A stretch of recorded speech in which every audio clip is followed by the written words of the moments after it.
ಇವತ್ತೇ ಬೇಕಾಗ್ತದೆ ಭಾರತ ಕುछ ಆವೇಶನ ಮೇಂಟೈನ್ ಮಾಡೋಕೆ ಅಷ್ಟೊಂದು ಡಿಮ್ಯಾಂಡ್ ಇರ್ತಕ್ಕಂಥ ಒಂದು ಪ್ರೊಫೆಷನ್ ಆಯ್ಕೆ ಮಾಡ್ಕೊಂಡಿರೋದು ಬಹಳ ಪ್ರಶಂಸನೀಯ ಅಂತ ಹೇಳ್ತಾರೆ. ಯಾಕೆಂದ್ರೆ ಬಹಳಷ್ಟು ಜನ ನೋಡಿ, ನಾನು ವಿದ್ಯಾರಾಣಿ ಮೇಡಮ್ ಅವ್ರು ಕೇಳ್ತಾ ಇದ್ದೆ, ಮಧ್ಯಾಹ್ನ ಸುಮಾರು 50% ಸೀಟ್ಸ್ ವೇಕೆಂಟ್ ಇದೆ ಪ್ಯಾರಾಮೆಡಿಕಲ್ ಅಲ್ಲಿ, GNM ನರ್ಸಿಂಗ್ BSc ಒಂದು ಸ್ವಲ್ಪ ಕೂಡ್ಕೊಂಡಿದೆ, ಪರವಾಗಿಲ್ಲ. 50% ವೇಕೆನ್ಸಿ. ಅದೇ ನೀವು ಹೋದ್ರೆ ಸುಮಾರು ಹಾಸನ ಸುಮಾರು 16,000 ಜನ ಡಿಗ್ರಿಗಳನ್ನ ಮಾಡ್ತಾ ಇದ್ದಾರೆ. ಎಲ್ಲೋ ಒಂದ್ ಕಡೆ ವಿದ್ಯಾರ್ಥಿಗಳು ದಾರಿ ತಪ್ತಾ ಇದ್ದಾರೆ, ಅಥವಾ ಅವ್ರಿಗೆ ಸರಿಯಾಗಿ ಮಾರ್ಗದರ್ಶನ ಕೊಡೋರು ಇರ್ಬೋದು.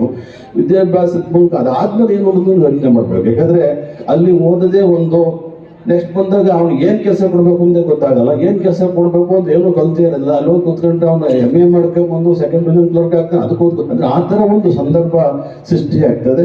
ಸೊ ಕೌಶಲ್ಯ ಭರಿತ ಶಿಕ್ಷಣಕ್ಕೆ, ಸ್ಕಿಲ್ ಡೆವಲಪ್ಮೆಂಟ್ ಎಜುಕೇಶನ್ಗೆ ನಾವು ಆದ್ಯತೆಯನ್ನು ಕೊಡಬೇಕು.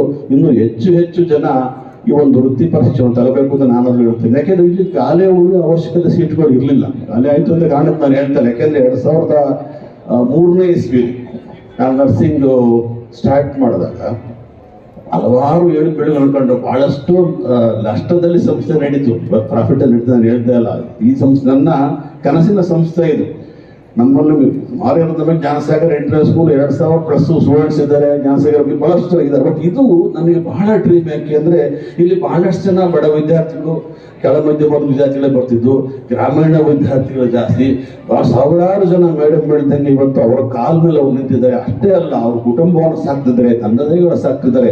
ಸೊ ಅಂತ ಒಂದು ಸಂತೋಷ ನಮಗೆ, ಸಾರ್ಥಕತೆ ಇದೆ. ಬಹಳಷ್ಟು ಇವತ್ತು 2,000 ಜನ 3,000 ಜನ ಟೋಟಲ್ ವಿದ್ಯಾರ್ಥಿಗಳನ್ನ ನಾವು ಅಷ್ಟು ಜನಕ್ಕೆ ಎಜುಕೇಶನ್ ಕೊಡ್ತಾ ಇದ್ರು ಕೂಡ, ವಿಶೇಷವಾಗಿ ನರ್ಸಿಂಗ್ ಮತ್ತೆ ಟೆಕ್ನಿಷಿಯನ್ ಕೋರ್ಸ್ಗಳು ಕೊಡೋದ್ರ ಮೂಲಕ ನಿರುದ್ಯೋಗ, ಭಾರತದ ದೇಶದ ನಿರುದ್ಯೋಗ ನಿವಾರಣೆ ಅಂತ ನಾವು ಕೈ ಜೋಡಿಸಿದೀವೇನೋ ಅಂತ ಒಂದು ಸಾರ್ಥಕತೆ ನನಗಂತೂ ಆಗಿದೆ.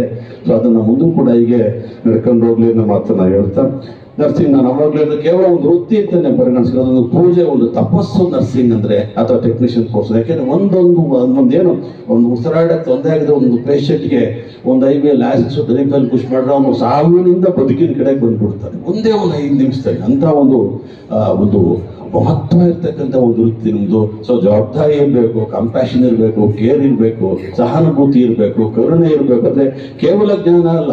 ನೀವೆಲ್ಲ ದೀಪ ಹಿಡ್ಕೊಂಡು ಇವಾಗ ಪ್ರಮಾಣ ವಚನ ಸ್ವೀಕರಿಸಿದ್ರಿ. ಸೊ ದೀಪ ಅಂದ ತಕ್ಷಣ ಅದು ಬೆಳಕಲ್ಲ. ಇದು ವಿಶೇಷವಾದ ದೀಪ, ಅಜ್ಞಾನದಿಂದ ಜ್ಞಾನದ ಕಡೆಗೆ ಕೊಂಡೊಯ್ತು.